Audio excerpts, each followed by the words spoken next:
Hello, everybody. It's Jason Smith, and once again, I just got back from the gathering at InterGlobal, located at 7676 Hillmont Street here in Houston, Texas. Zip code is 77040. We meet each and every week at 11 o'clock under the leadership of Doctors Undria and Bridget Fizer. And we had a very interesting discussion and lesson today. It was a animated or a skit that we actually acted out, and Dr. Fizer had us playing different roles and whatnot. And the scripture that we started off reading was from Hebrews chapter 10, where it talks about holding fast to your profession of faith and not forsaking the assembling of yourselves together as the manner of some is, but provoking one another to love and to good works.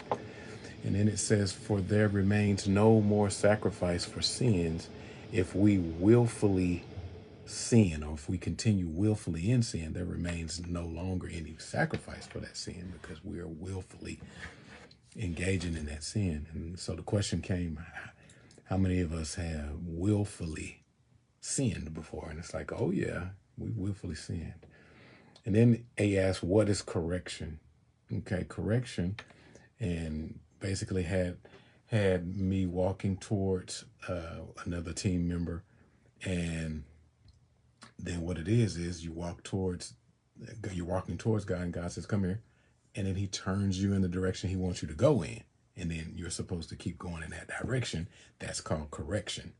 Okay, he corrected you were going in the wrong direction. You were going in a direction, and he gets you and turns you in the right direction, and you go in that direction from now on. But to sin willfully is to still have the direction that you originally was trying to go in, and you trying to bypass God. God is trying to correct you and shift your direction, but you want what's on the other side of God. You want the direction that you were originally headed in. That's what's really in your heart. And so there's several different scenarios that could stem from that. You could just straight bypass God and get to what you want. And the other side of God, we said, was like the Egypt that exists within us. Like the children of Israel, when they were delivered out of the promised land, they wandered in the wilderness.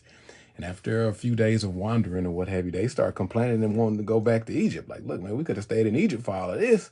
All this stuff is going on. And so the question was, is there still an Egypt in you that you desire to get back to?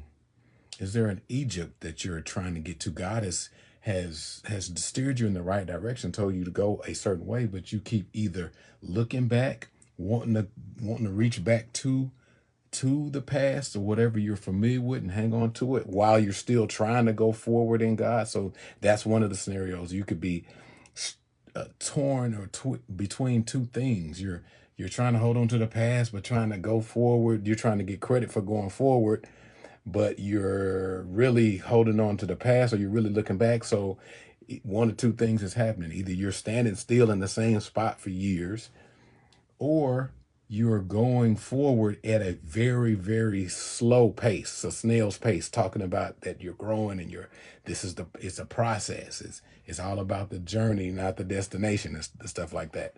But we haven't even really started the journey because we slow lollygagging, going in the direction that God told us to go in, or corrected us in going in, and saying this is the path you're supposed to go. And then we wanted what we really wanted, and so we either keep trying to go back to it, or we are reluctant, very slow in our progress. And so the question was, is there an Egypt still in you?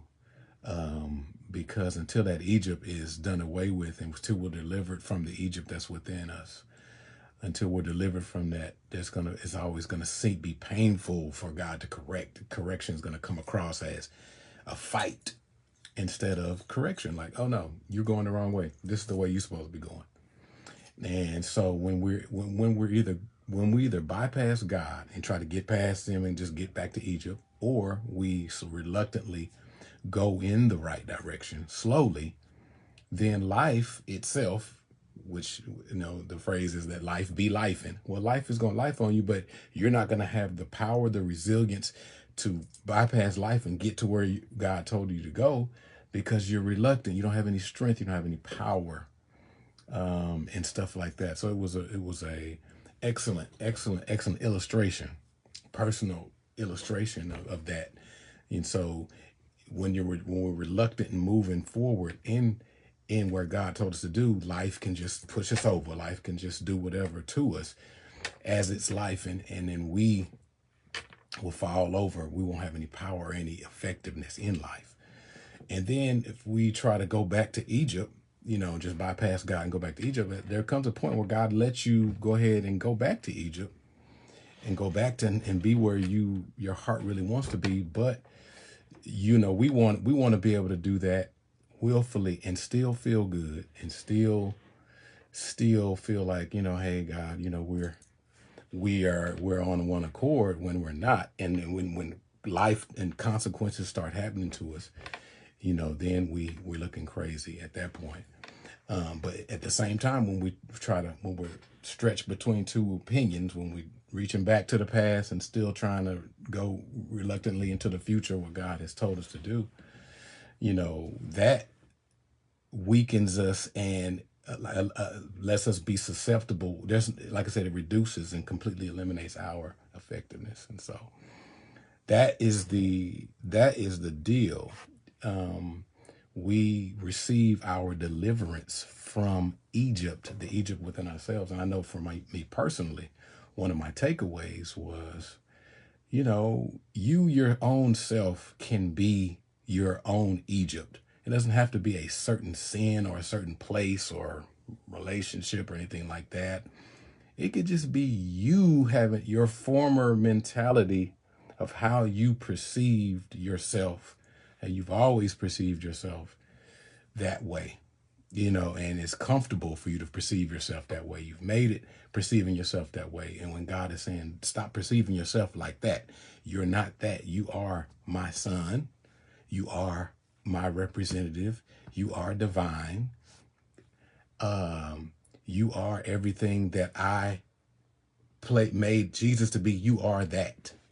You are that. You don't have to wander around not knowing. But a lot of times we cling to that past of not knowing or wavering because it's comfortable and because it doesn't require us to own up to the responsibilities of being what God made us to be in making us his sons and his own DNA in this world and the representatives of Christ. So that is basically what I got out of it. That is a short recap. Of course, I did not probably cover every single thing we covered. There's a lot that we shared there at the table, but you're always welcome. 7676 Hillmont Street in Houston, Texas, 77040, Suite 290R.